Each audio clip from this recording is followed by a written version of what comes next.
light is shining into the backyard. The neighbors are having a party. Grandfather and children and their children. The little girl wails, "Wee!" as she runs after a ball in the backyard with no fence, just a slope rolling into that of the other house behind it. Some great music is playing. Tupac, along with some real R&B. The grandmother died a couple years back. We knew neither of them very well, except for the coming and going greetings, to and from each other's cars, or the over-the-fence banter. She the talker, colloquial, some sass, you could tell. Him slower moving, more of a nod and peer over the glasses type. One day we came home and he came up to us and said she had passed. Liver cancer. It was very aggressive. It was the most he had said to me in a while. Shortly after, I remembered a night I had stepped outside. It was very dark and I must have been smoking a joint and drinking a beer, and as I was heading back in, I noticed what looked like a woman's figure standing on the porch. She startled me, seemed to pop out of the dark, some hair and elbow in what looked like a broken stance, head in a hand or arms gripping each other. I swear I saw the hair blow a little in the night air. In my memory after the grandfather told me, as in the moment, I wasn't even sure I saw her. But I do remember a woman bent off the end of that porch, like someone bent to the sea. Maybe it was her daughter, stepping out to fall apart before going in to regain her composure. Maybe it was the grandmother herself, trying to hold and shed this harrowing sorrow, that this night, behind her house, maple trees, soft sounds of a few teenagers on the basketball court across the street, just a wisp under the sky, but the corners of her precious freedom in life, that this that was hers would go on without her. And she was gone. And this 4th of July, a couple years later, the grandfather had been working all week and playing his lovely music, pressure washing the deck for the kids and grandkids.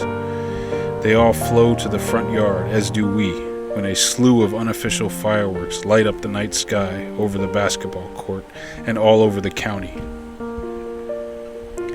The canna lilies out front and raised bed summer squash out here don't ask for permission, they just grow. The coronavirus didn't ask us if it could come and steal all our oxygen, it just came, likely because we were stealing that of planet Earth. The sky didn't ask Yvonne if she was done looking at it, or the sunlight, or the cool grass. As a teacher, I want to make my students less afraid of their own words and to feel part of a tradition of expression. The form will beat you down enough, and if anything, we can change it. Society reflects us, not the other way around. The extent to which we must mirror it is the extent to which we must survive, but that is no way to be great, or even happy. Can I cuss in my essay? Yes. And that is what was so potent about Bernie Sanders' campaign, a politician with the soul of a teacher, and the movement that launched it and the movement that continues. We did not have to indoctrinate ourselves in the institutions. We could embody them. We are healthcare.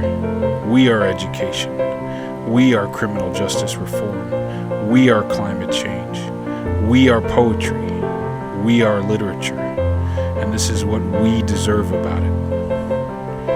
And then, like the carved out shell of a summer squash, the charade of neoliberal electoral politics held.